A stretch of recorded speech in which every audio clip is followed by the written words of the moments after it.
Dakar pour quand même vous accompagner tout au long de la journée pour vous faire part des derniers développements de cette affaire Ndiaga Diouf qui oppose donc le maire de Dakar et député Barthélémy Toye Dias à cette famille, à la famille de Ndiaga Diouf, du nom du défunt qui a été atteint en décembre 2000, au mois de décembre.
jërë ngeen jëf mbokk internet 313 digital ginnaaw bu ñu leen nuyoo ñi ngi am mbégte di ànd ak yéen ci li nga xam ni moo di procès Barthélémy Dias nag tey ji fii ci cour suprême moom nag dina daal xam Barthélémy Dias fan la wànn ci mujjee gëtama ci li nga xam ni moo di dossier bi ko lëkkale ak kii di Ndiaga Diouf loolu nag ci fàttali leen rek mi ngi xew nag 2011 le 22 décembre 2011 fa léegi nga xam ni mooy ci mairie bu Mermoz Sacré-Cœur bi amee ñi nga xam ne nag dañoo ñëw pour attaquer mairie bi moom Barthélémy Dias nag si ay kàddoom dafa ni dafa daal di def li nga xam ne nag moo di riposte nag tiir yi nag bu mu daal di jibee si la kii di Ndiaga Diouf daal di ñàkk bakkanam nag noonee nag ki nga xam ni moo di procureur jotoon na autosaisir dossier ba daal di teg loxo ki nga xam ni moo di Barthélémy Dias ak ñaari garde du corps am moom Barthélémy Dias nu ko doon toppee li nga xam ni moo di homicide volontaire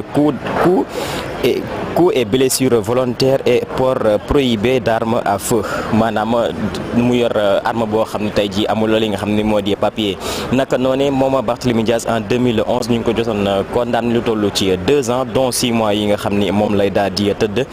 bi loolu amee moom Barthélémy Dias dafa def li nga xam ni moo di appel fii ci cour suprême loolu gi nag tey jii nañ koy daal di yey yàbbi pour xool dañuy confirmer li nga xam ni moo di verdict bi fa daal di bàyyeekoo wala dañuy daal di kase li nga xam ne nag mooy li ni mel. nag moment boobu gisoon nañu ki nga xam ni moo di président Macky Sall moom boobu mi ngi woon ci kujje gi mais dafa taxawoon temb di layal ki nga xam ni moo di Barthélémy Dias moom nag mi ngi nuy daal di xamal ni moment boobu dafa def li nga xam ni moo di légitime défense maanaam dafa am ay samba boy yu daal di ñëw pour song ko moom nag mu daal di défendre alors li nga xam ne nag moo di audience bi door na depuis 10 heures bu mu tegalee li nga xam ne nag moo di 15 minutes li nga xam ne nag moo di dossier bi suñu ko appelé à la barre ki nga xam ne nag moom mooy le conseiller de la cour suprême Malang Cissé moom nag dafa daal di commencé lecture yi bi 10 heures tegalee 8 simili après bu ñu defee li nga xam ne nag moom mooy lecture bi le juge décide de statuer en premier lieu sur l'affaire Irène Moreau association de malfaiteurs. L'affaire Barthélémy Dias vient en deuxième position. La Cour n'a pas donné aucune explication quant à cette inverse de rôle ndax boo xoolee li nga xam ni moo di dossier Barthélémy Dias bi danoo yaakaaroon ni moom mooy nekk en première position waaye après bu ñu liiree li nga xam ne nag moom mooy dossier yi si daal di gis ni moom dossier Barthélémy Dias finalement dafay daal di nekk en deuxième position dossier bi nga xam ni moom la ñuy njëkk addu mooy dossier bi nga xam ni mooy Irène Moreau loolu nag nekkoon benn dossier boo xam ne association de malfaiteurs la bi 10h05 jotee li nga xam ne nag mooy l'entrée de la cour juge greffier procureur dans la salle bi 10h tegee juróomi simili la ki nga xam ne nag mooy juge bi greffier yi ak procureur seen daal di agsi ci biir salle bi 9h35 bu muy jot actuellement nag si la li nga xam ne nag mooy avocat wu Ndiaga Diouf yi seen daal di teew mën nañ si jàpp ki nga xam ni moo di maître Pape Mor Niang, il est le seul conseiller du côté de la partie civile. De côté de la défense, il y a 5 avocats, Maître Clédor Ciré Mbaye Sène, Cheikh Khoureyssi Ba,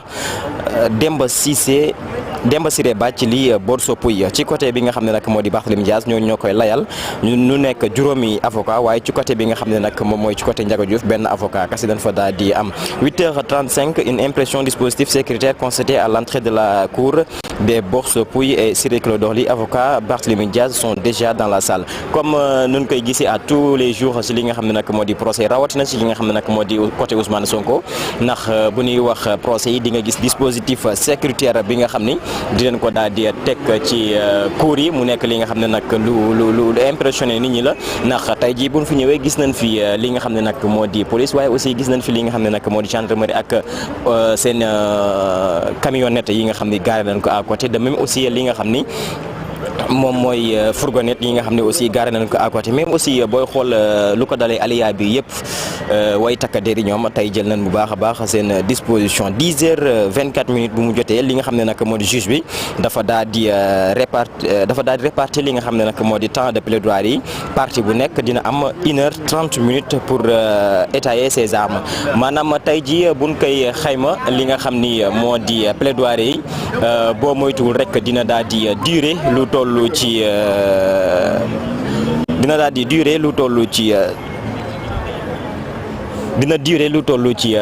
33 heures de temps, ndax booy xool partie bi nga xam ni moo di côté Barthélémy Dias ñoom am nañu li nga xam ni moo di 1h30 côté bi nga xam ni moom mooy Ndiaga Diouf ñoom aussi am nañu lu toll ci 1h30. donc nag mën nañu wax ni mbir mi du yàgg pour nu mën a xam wànnante fan la daal di mujjee gatam, rawatina aussi ki nga xam ni moo di Barthélémy Dias. 10h26 maître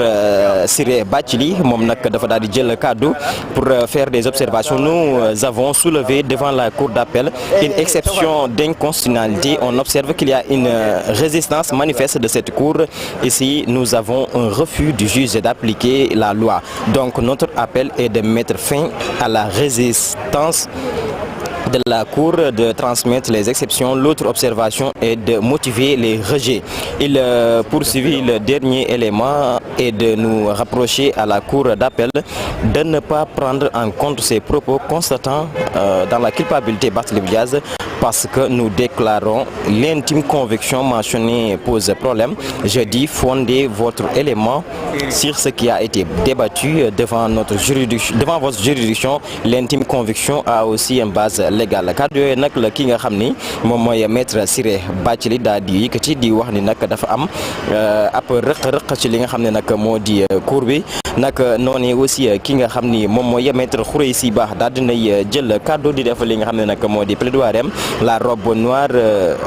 de signifier au président Abdourahmane Diouf qu'il sera bref, car son confrère maître Bathily a tout dit dans les observations. Il évoque l'intime conviction du juge. Moi personnellement, le moyen contenant l'intime conviction, c'est un frein à la puissance du juge. Le juge n'est tenu que par son intime conviction qui est encadré par l'article L414 du Code procédure pénale, et celui ne devrait pas être résumé par l'aveu, à faire savoir l'avocat de la Cour. Poursuivant son argumentaire, maître Khoureyssi Ba soutient que le hasard n'existe pas dans cette affaire de la mairie de Mermoz. L'affaire a éclaté le 22 décembre 2011 et aujourd'hui le 22 décembre 2023. Jour pour jour, heure pour heure, on est là pour parler de l'affaire. Moom maître Khoureyssi Ba loolu la daal di wax ni mbirum Barthélémy Dias bi hasard amu ci, ndax booy